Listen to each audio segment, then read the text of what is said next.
കാട്ടാനയുടെ ആക്രമണം മൂലം ഇന്നലെ സന്ധ്യയ്ക്ക് ശേഷം കുട്ടമ്പുഴയിൽ എൽദോസ് എന്ന ചെറുപ്പക്കാരൻ അതിദാരുണമായി കൊല്ലപ്പെടുകയുണ്ടായി. അത് അങ്ങേയറ്റം ദൗർഭാഗ്യകരവും ഹൃദയവേദന ഉണ്ടാക്കുന്നതുമായ ഒരു കാര്യമാണ്. രാത്രിയിൽ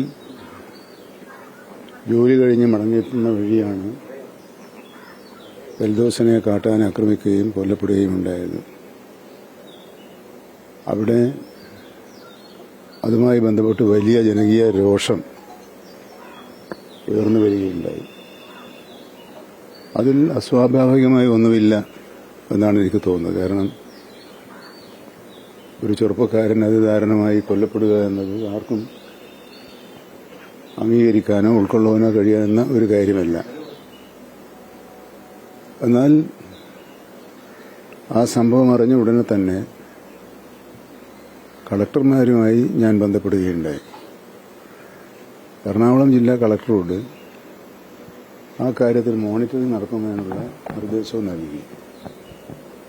അവിടെ വനം വകുപ്പിലെയും റവന്യൂവിലെയും ഉദ്യോഗസ്ഥന്മാരെത്തുകയും ജനങ്ങളുമായി സംസാരിക്കുകയും ചെയ്തെങ്കിലും ജില്ലാ കളക്ടർ എത്തി അവരുടെ ആശങ്കകൾ പരിഹരിക്കാനുള്ള നടപടികൾ സ്വീകരിക്കുമെന്ന് ഉറപ്പ് കിട്ടിയാൽ മാത്രമേ മൃതദേഹം കൊണ്ടുപോകാൻ കഴിയുള്ളൂ എന്ന നിലപാട് അവർ സ്വീകരിച്ചു.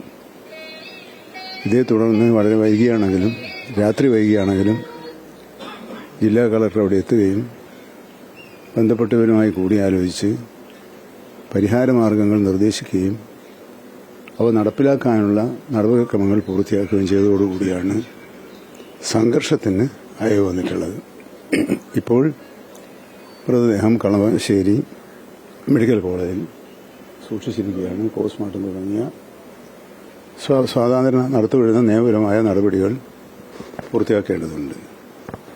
ഇന്നലത്തെ കളക്ടറുമായി സംസാരിച്ചപ്പോൾ ഞാൻ പറഞ്ഞിട്ടുള്ളത് അവർക്ക് കൊടുക്കാനുള്ള സഹായധനം 10 ലക്ഷം 2 ഗഡുക്കളായിട്ടാണ് കൊടുക്കേണ്ടതെങ്കിലും ഒരുമിച്ച് ഇന്ന് തന്നെ കൊടുക്കാനുള്ള നടപടികൾ സ്വീകരിക്കണമെന്ന് നിർദ്ദേശിച്ചു. അങ്ങനെ ചെയ്യാമെന്ന് അവരോട് ഉറപ്പ് നൽകിയിട്ടുണ്ട്. പിന്നെയുള്ളത് ഈ വരുന്ന വഴിയിൽ പ്രതിരോധ പ്രവർത്തനങ്ങളുടെ വീഴ്ചയുണ്ടായിട്ടുണ്ട് എന്നാണ്. അത് നേരത്തെ കെട്ടിയ ഫെൻസിങ്ങുകൾ വേലികളെല്ലാം തന്നെ നഷ്ടപ്പെട്ടിട്ടുണ്ട്, നശിച്ചു പോയിട്ടുണ്ട്. ട്രെഞ്ച് കുഴിക്കാനുള്ള നിർദ്ദേശങ്ങൾ തുടങ്ങാൻ കഴിഞ്ഞിട്ടിരുന്നില്ല. എന്നാൽ ഇന്നലെ തന്നെ കളക്ടർ കൂടി നടത്തിയ ചർച്ചയിൽ അവിടെ വഴിവിളക്കുകൾ സ്ഥാപിക്കാനും ട്രെഞ്ച് കുഴിക്കാനും മറ്റ് സ്ഥലങ്ങളിൽ സോളാർ ഹാങ്ങിങ് ഫെൻസിംഗ് സ്ഥാപിക്കാനുമുള്ള നടപടികൾ പൂർത്തിയാക്കേണ്ടായി. കാരണം നടപടി പൂർത്തിയാക്കിയെന്ന് പറഞ്ഞാൽ ഇതിനുള്ള അനുവാദം നേരത്തെ നൽകിയിട്ടുള്ളതാണ്. ടെൻഡർ നടപടികൾ ആരംഭിച്ചു. 3 പ്രാവശ്യം ടെൻഡർ ചെയ്തിട്ടും ആരും വരാം. അപ്പോൾ ആ ഒരു നടപടിക്രമങ്ങളുടെ ഒരു പ്രശ്നമുണ്ട്. ആരും വരാതിരുന്നാൽ മാത്രമേ നെഗോസിയേഷനിൽ സാധിക്കുകയുള്ളൂ. ഇന്നലെ തന്നെ ഇന്ന് ട്രെഞ്ച് നിർമ്മാണ പ്രവർത്തനങ്ങൾ ആരംഭിക്കാനുള്ള നടപടികൾ പൂർത്തിയാക്കിയിട്ടുണ്ട്. കോതമംഗലം MLA ഉൾപ്പെടെയുള്ള ജനപ്രതിനിധികൾ അവിടെ എത്തുകയും ജനങ്ങളുമായി സംസാരിക്കുകയും സമാധാന അന്തരീക്ഷം നിലനിർത്തുന്നതിനുള്ള ശ്രമങ്ങൾ ഏർപ്പെടുകയും ചെയ്തിട്ടുണ്ട്. ഇപ്പോൾ അവിടെ സമാധാന അന്തരീക്ഷമുള്ളത് ജില്ലാ കളക്ടർ മുഖാന്തരം ഗവൺമെന്റ് നൽകിയ ഉറപ്പുകൾ സമയബന്ധിതമായി പാലിക്കുന്നതിനുള്ള എല്ലാ നടപടികളും സ്വീകരിക്കാനാണ് വനം വകുപ്പ് തീരുമാനിച്ചിട്ടുള്ളത്.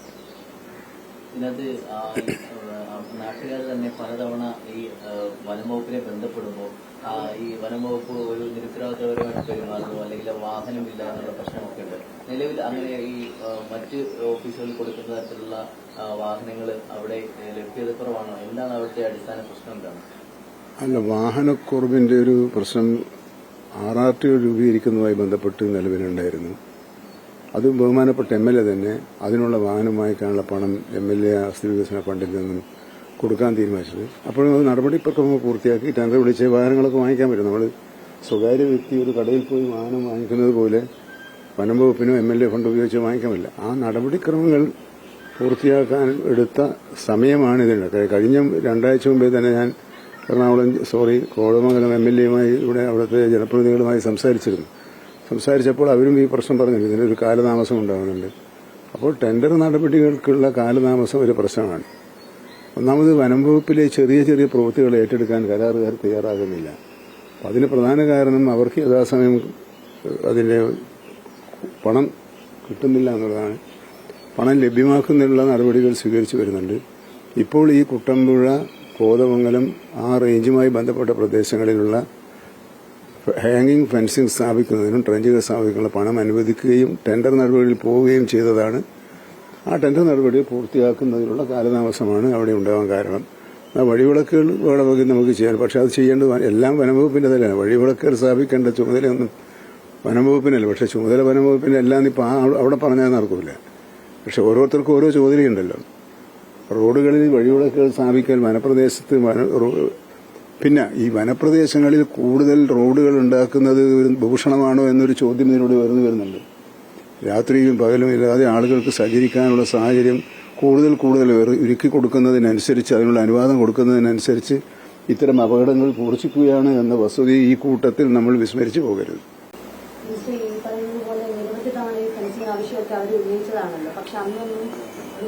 അല്ല, അതിപ്പോ ഞാൻ പറഞ്ഞു, ഇന്ന് നിങ്ങളൊരു ആവശ്യം ഉന്നയിച്ചു. അടുത്ത നടപടി എന്താ? പിറ്റേന്ന് രാവിലെ പ്രവൃത്തി തുടങ്ങലാണ്. അല്ല, പ്ലീസ് 1 മിനിറ്റ്. അതിന് സർക്കാരിനങ്ങനെ അതിന് പണം കണ്ടെത്തണം, നിയമപരമായ പരിശോധന നടക്കണം, ഉത്തരവുകൾ പാസ്സാക്കണം. അത് താഴെത്തരം തൊട്ട് മേലേത്തരം വരെയുള്ള ഉദ്യോഗസ്ഥന്മാർ ഉത്തരവ്. ഈ നടപടിക്രമങ്ങളൊന്നും ഇല്ലാതെ ഒരു സ്വകാര്യ വ്യക്തി പണം ചെലവ്, ഇപ്പൊ ഞാൻ പറഞ്ഞു, ഈ പണം കിട്ടിയതുകൊണ്ട്, അപേക്ഷ കിട്ടിയതും അത് പരിഗണിച്ചുകൊണ്ടാണല്ലോ ഇപ്പൊ ഈ 3 മാസം കൊണ്ട് ഈ കാര്യങ്ങളൊക്കെ നടപടിക്രമങ്ങൾ പൂർത്തിയാക്കി പണം അനുവദിച്ചത്. അപ്പോൾ അല്ല, അവരോട് പറഞ്ഞിട്ടുണ്ട്. അവർ ഉറപ്പ് കിട്ടിയെന്ന് പറഞ്ഞാൽ അവിടുത്തെ MLA ജനപ്രതിനിധികൾ വന്നപ്പോൾ ചെയ്യാമെന്ന് പറഞ്ഞിട്ടുണ്ട്. പണം അനുവദിച്ചുകൊണ്ടുള്ള ഉത്തരവ് പുറപ്പെടുവിച്ചിട്ടുണ്ട്.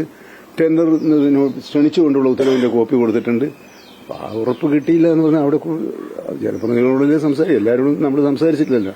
ആ ഉറപ്പിന്റെ അടിസ്ഥാനത്തിൽ ഉത്തരവുകൾ കൊടുത്തിട്ടുണ്ടോ ഇല്ലയോ എന്നാണ് പരിശോധിക്കേണ്ടത്. ആ ഉത്തരവുകൾ നടപ്പിലാക്കാനുള്ള സ്വാഭാവികമായ ഒന്നാമത്തെ ടെൻഡർ കഴിഞ്ഞു, ആരും വന്നില്ല.